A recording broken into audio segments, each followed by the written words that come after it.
Let's get into it. We are talking Grotesquerie, episodes 8 and 9. We are almost home free. We are almost to the promised land.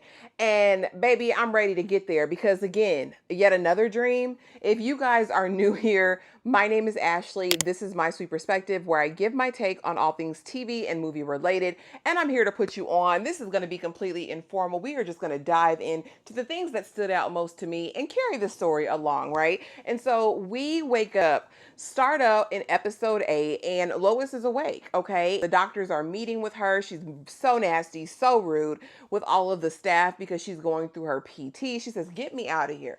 I'm ready to go home." We find out, of course, that she was really inside the entire time, heard everything that was going on, all of the conversations, and her dreams were measured. Okay, so the dreams are out there. We meet this doctor who basically explains to her that she was in something called liminality, which is this idea or this state of being in transition, right? So, like between life and death, what we already knew. Y'all, we already knew this information, okay? We already knew it.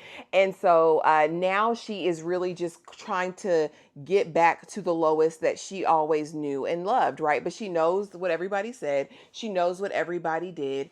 And we start to kind of, in these 2 episodes, what each of the people represented in her dreams. Okay, it's very long and drawn out. Lois again is hell on wheels, going off on everybody. Like I said, so nasty, so rude. And we see Marshall over at Big Red's, and he's like, "Finally, I want a divorce. Awake now," but she knows everything I said. And we find out that Marshall was whispering sweet nothings in her ear. Marshall said, "I want you dead.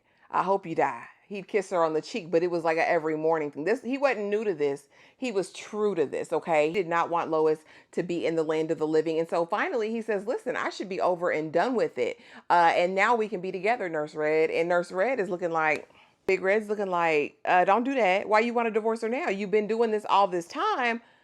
I don't want you like that, Buki, in no short terms," right? And he says, "Well, I need to because she's never going to accept me back anyway." And, riddance to bad rubbish. Big Red just don't want him on her back now. You know what I mean? That's how I feel about it. And she says, the difference now, why would you be with me if I stayed with her? And Big Red says, "It's the ritual of it all." That's what that is.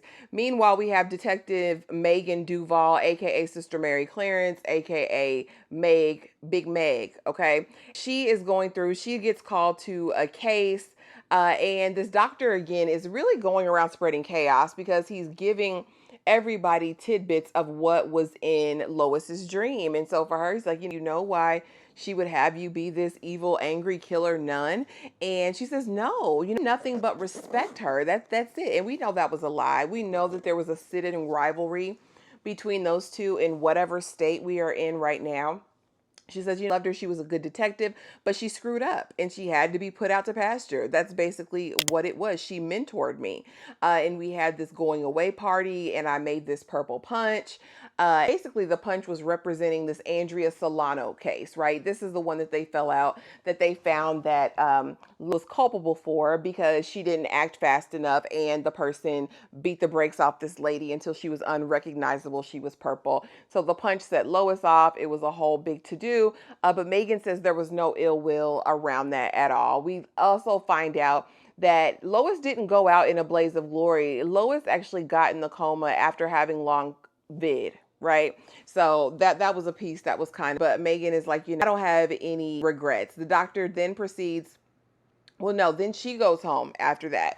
And we find this Justin man, her partner, man, I don't know what, but he beats the brakes off of her. Like, he hit her in the face. Like, she pulls the blicky but doesn't pull the trigger. And I'm sitting here like, you the captain, you the chief. Why are, it's DV, and those situations are definitely different. Okay. Now that Lois has kind of her recovery, Sister Mary Clarence is there to pick her up out of the hospital.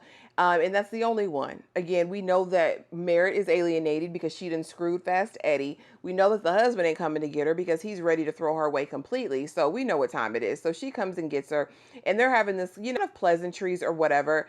But then she's like, "Girl, Megan, I see you. It's not what it purports to be. You aren't who you appear to be. You're currently possessed. And I see you." And Megan is like, "You never liked that. I respected you." And it's like, okay.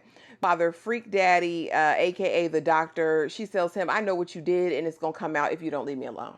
Get me the heck up out of here. We find out that Maisie Belinda was actually her maid, and she met her at an abortion rally where she was pro-life and she had chained herself, and she says that I saw myself in her. Okay, try to get deep and esoteric in it, but whatever. Let's see. Next, she goes to see Merritt because she goes on this redemption tour trying to make everything right. She sees Merritt, and Merritt actually lets her in and, talk about, of course, what the doctor talked to Merritt about, which was, we're on her half-ton trauma show. And she's like, is that what she thinks of me? I'm accomplished with all these degrees. I've never, with her as an adult. I've had my own. And that's how she sees me. And Lois begging this idea that, can you blame me? I was in a comatose state. How can you blame me for what I concocted in my mind? How can you blame me? And my thing is, girl, that's what you've been thinking, though. That's your heart that was coming out in a way. You know what I mean?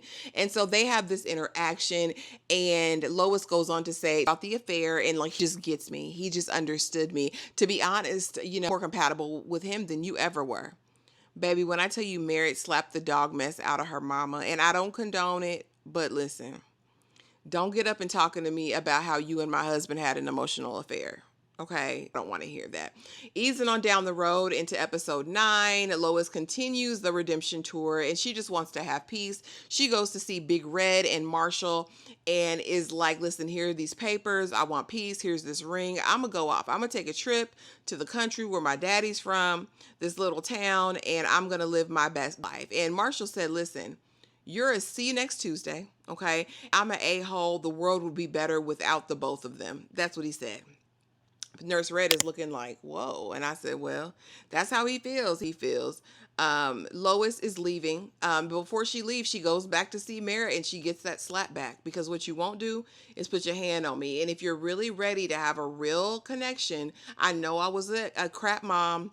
I know I wasn't good to you. But if you're really ready to move on from here, this is where I'll be.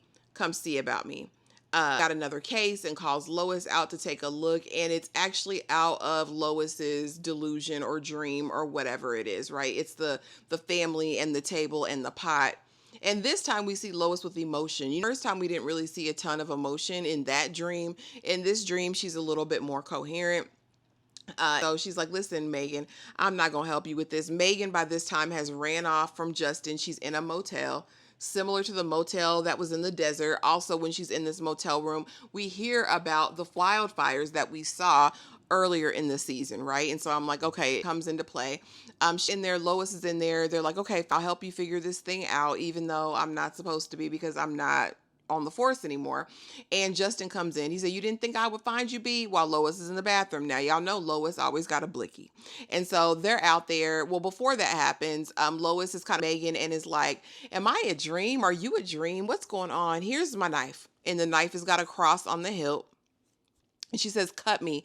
And if I bleed, I'll know that I'm real. I know that you're real and we can ease on down this road. Okay, she cuts her, she bleeds. Lois goes in the bathroom. That's when Justin pops up.